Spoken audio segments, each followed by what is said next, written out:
planet to our own. It is in fact Venus, which comes closer to the Earth during its orbit around our star.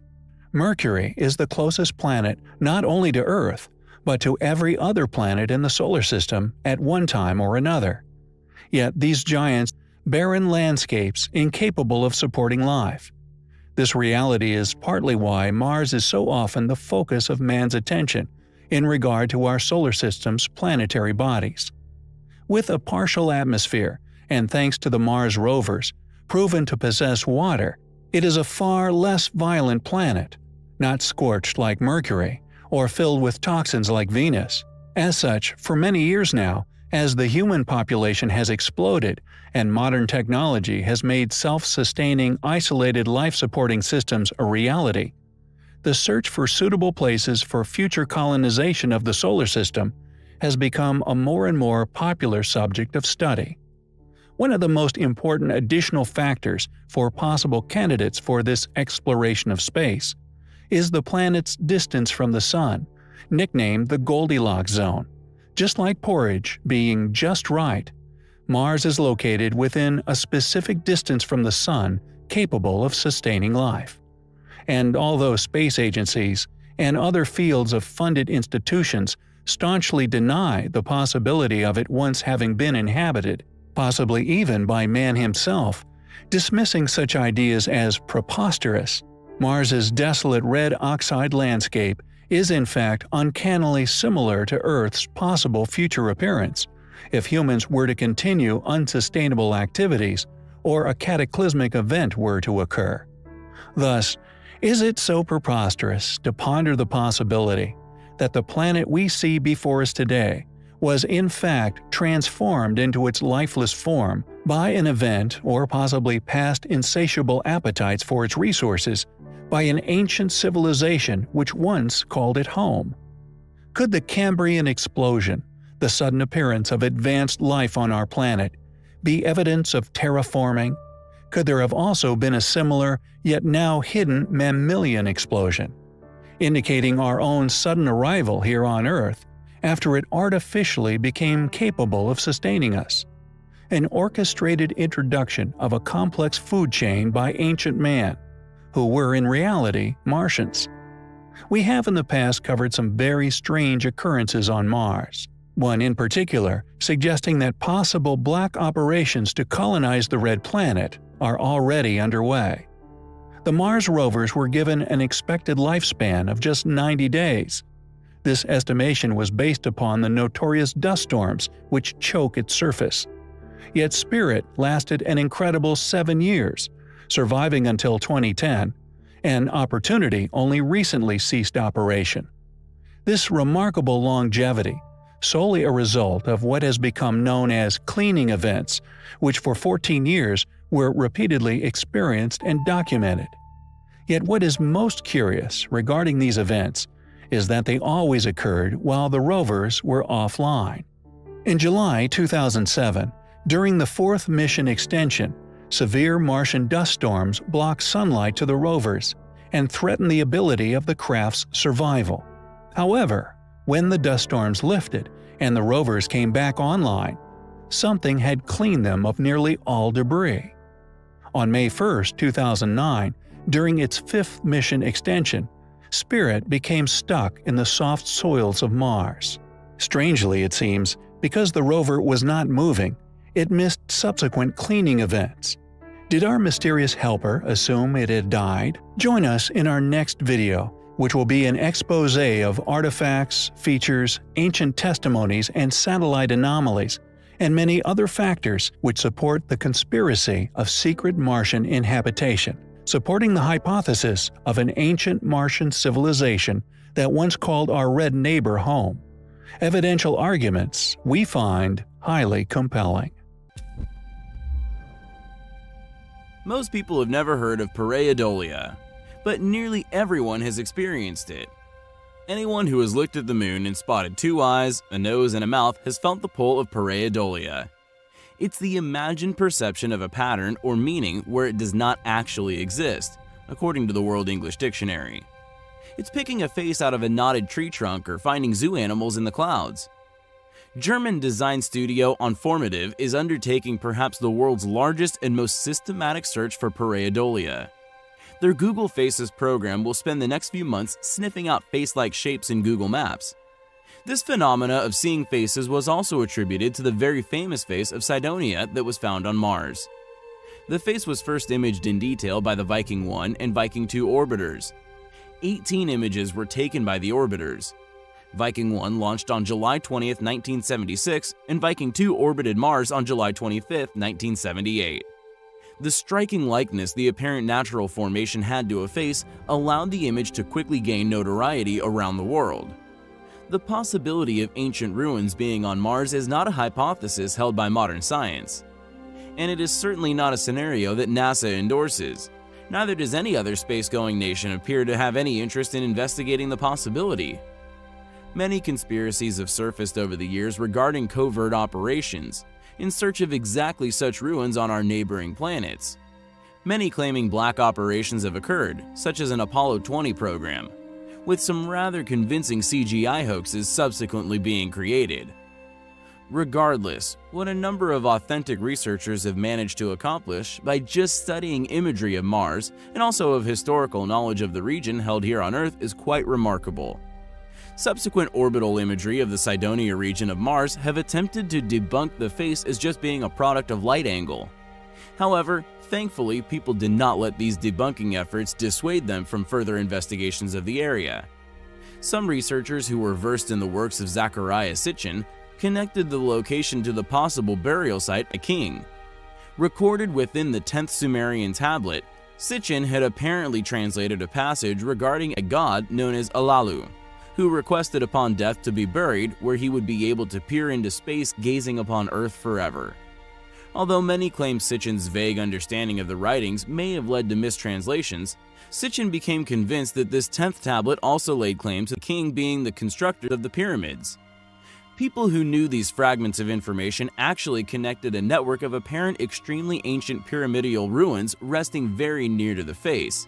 These remnants of once great structures undoubtedly align with the star constellation of Pleiades.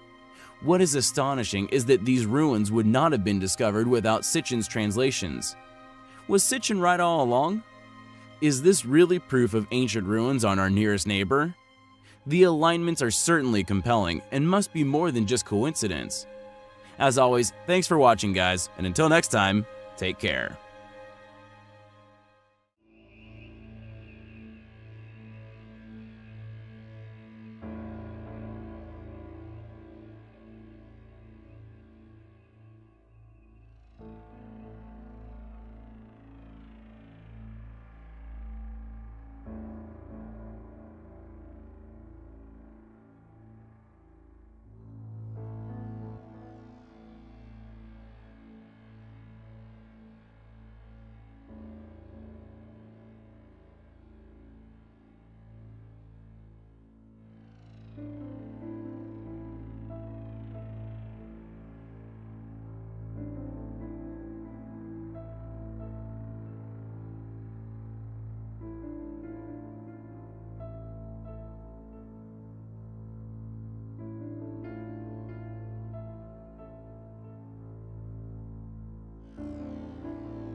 Now I'd like to go on to the next graphic, and let's linger on this one a moment because this is worth looking at. This is a very strange pair of images. These are two images. They were taken 12 days apart, and this just happened. I mean, this is going on right now. This is where Opportunity is currently parked, and you can see 12 days apart, a rock just simply appeared. On January 8, 2014, a strange Mars rock was spotted by Opportunity, resting in a spot where earlier there was nothing but soil. The rock, which scientists now call Pinnacle Island, is in the shape of a donut, white on the outside, red in the middle. It appeared after Opportunity had just finished a short drive. "It looks like a jelly donut," said Steve Squires, the rover's lead scientist at Cornell University in Ithaca, during a recent NASA event marking Opportunity's 10th year on Mars. It just plain appeared at that spot, and we haven't driven over that spot. Strangely, NASA has remained pretty silent in regards to the details of the find for the past few years, only recently coming forward to claim they had solved the mystery of its sudden appearance. claiming the rover had indeed disturbed the rock somehow. The odd rock is located in a spot on Murray Ridge, along the wall of Endeavour Crater where Opportunity spent the Martian winter. A closer look at the rock using Opportunity's robotic arm-mounted instruments has revealed, quote, "It's like nothing we ever seen before. It's very high in sulfur, very high in magnesium. It has twice as much manganese than anything we've seen on Mars," said Squires with excitement during an event in January. "I don't know what any of this means. We're completely confused, but we're having a wonderful time," he stated. Squires said rover scientists have two working theories on how the Pinnacle Island rock mysteriously appeared near Opportunity. One suggests that the rock is a piece of debris from a meteorite impact somewhere near the rover that just so happened to land in front of Opportunity, while the other theory is that the rock was somehow kicked up by one of rover's 6 wheels during its recent drive. This is regardless of Squires' original comment regarding the rover not having previously traversing that particular area. Did something actually throw this very interesting and possibly extremely important rock in the rover's direction? We already have the rover's mysterious cleaning events, which have occurred on many occasions. With every strange event that occurs on Mars, the possibility of outside help from an intelligent entity becomes less absurd. Did an alien or possibly covert astronauts throw us a bone in the form of a stone? We may never know where the rock came from, but we should all be thankful the rover found it. Squires said the weird Mars rock is an example of how the red planet keeps surprising scientists even 10 years later. He finished by saying, quote, "Mars keeps throwing new things at us." As always, thanks for watching, guys, and until next time, take care. There are many unique ancient megastructures that can be found all over the world, with Japan being no exception. However, interestingly, some of these extremely ancient earthworks cannot be found anywhere else on Earth. Known as a kufun, these unique yet highly recognizable shaped earthworks, translated as meaning ancient mound tomb or ancient grave in Japanese, we feel could quite possibly also be found upon Mars. Not only could, but may have already been located and identified. Of course, without actually visiting the planet, we cannot confirm this beyond doubt.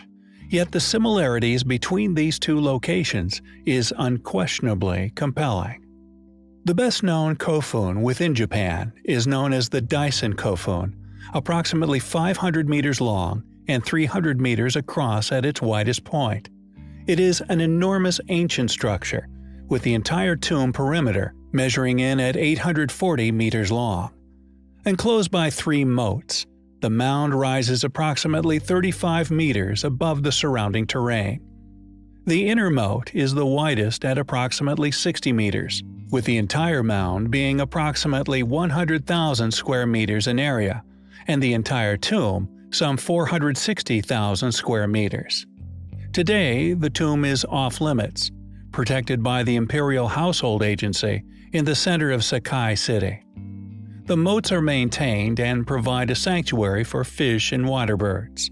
Although, conveniently, the mound itself has been left completely overgrown by vegetation, this regardless of the risk of deterioration by the roots of trees, along with the additional point of them being tourist attractions.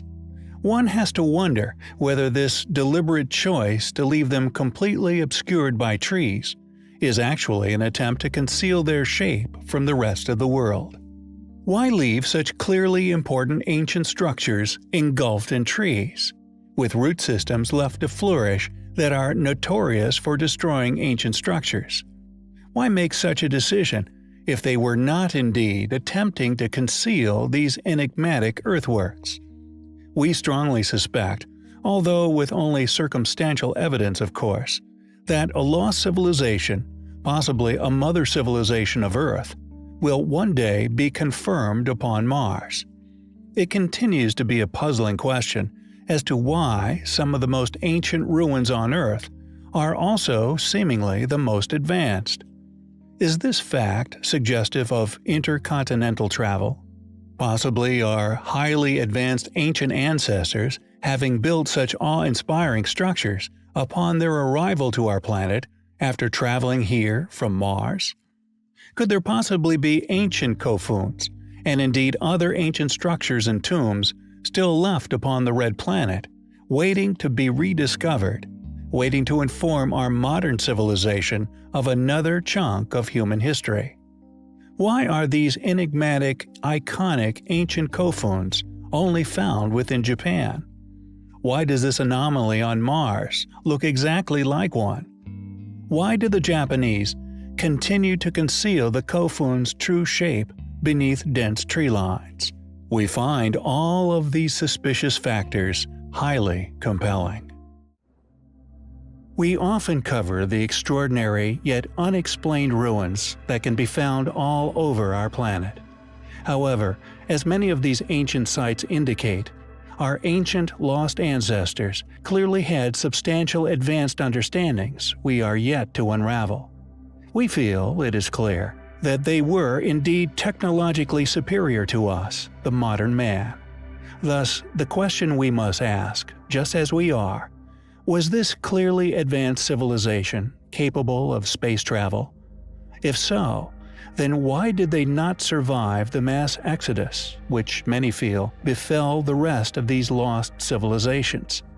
Many people throughout history have been extremely interested in the concept of inhabiting other planets. In many ways, the habitation of other space bodies is a sound strategical contingency for species survival. For in a world at the mercy of other space bodies hurtling through the cosmos, not putting all of one's eggs in one basket will always be a great survival technique, giving the species twice the chance of survival. Mars, our nearest neighbor, has been the subject of countless theories involving past civilization, ancient or human, and the focus of NASA's most expensive space exploration missions, spending vast sums in the pursuit of several successful touchdowns, and indeed, as mentioned, for a good reason. And just like the many ancient, advanced, unexplained features upon our planet, any past inhabitation, no matter how primitive, would not only be ignored, but logically, much more easily suppressed than the finds we share, which can be explored by us here on Earth. For exactly the same motives as ruins on Earth are ignored, any ancient civilization that could be found upon Mars would meet the same fate. For the proof of ancient civilization, predating that which academia has condemned themselves to dating and explaining as our more primitive modern ancestors' work, has to be suppressed. Academia must protect public confidence for the protection of current, profitable theory. Was Mars once inhabited? Was it inhabited by us? Perhaps the most worrying question surrounding all of this, with academia so hell-bent on appearing correct, will we, as a species, ever find out? In our last video, we discussed the possibility of there being a secret colony on Mars, a colony made possible by modern technologies, advances in sustainable agriculture, and life-supporting artificial ecosystems, an apparent astronaut silhouette caught during one of the rover's unexplained cleaning events, and the resources such as water found upon the surface, making it an ideal candidate for such a mission. With running rivers, oceans, even possibly a thriving ecosystem, did we once call Mars home? If we did indeed once call Mars home, there would be undoubtedly ruins on its surface, rare surviving features that would still litter the landscape, and over the years, countless possible examples of these have been spotted. And although many of these could be dismissed as mere cases of pareidolia, others are just too perfect, too precise in their appearance to simply be dismissed. Possible ancient relics of a lost Martian civilization. Ancient sarcophagi, heads of statues, pyramidal structures discovered to match star constellations in their layout, most notably that of a Pleiades constellation located near the famous face on Mars, an enormous face often argued as having been nothing more than a trickery of light, this regardless of ancient texts, linking the face, the pyramids, and the constellational alignment to the burial requests of a supposed ancient Anunnaki king. Phobos is yet another curious anomaly of Mars, known to be in a continually decaying orbit. There are many features of this satellite which baffle astronomers and researchers alike. For example, when one calculates its orbit, they are shocked to find that this orbiting rock should have crashed into the Martian landscape many years ago. What's more, satellite imagery of its surface has captured images of a very mysterious anomaly on a number of occasions. A cuboid monolithic object with no impact crater resting upon its surface. Buzz Aldrin has even mentioned this anomaly, specifically calling it a monolith, also noting that he believed, quote, God put it there. Is Phobos's enigmatic orbit deliberate? A past attempt to draw our attention to it, subsequently discovering this monolith? Could it possibly hold undeniable proof of not only other life in the universe, but the past habitation of Mars itself? It is, undoubtedly, highly compelling. Habitation on the moon. We can visit other people with their habitation. We can keep track. If there's something very important to be developed from the moon, I'm not sure what it is right now. And I sure think we should identify what it is for America to make such gross expenditures again for human habitation on the moon. We can help. We can join with. Together, we can explore the moon and develop the moon. We should go boldly where man has not gone before. Fly by the comets, visit asteroids, visit the moon of Mars. There's a monolith there, a very unusual structure on this little potato-shaped object that goes around Mars once in 7 hours. When people find out about that, they're going to say, who put that there? Who put that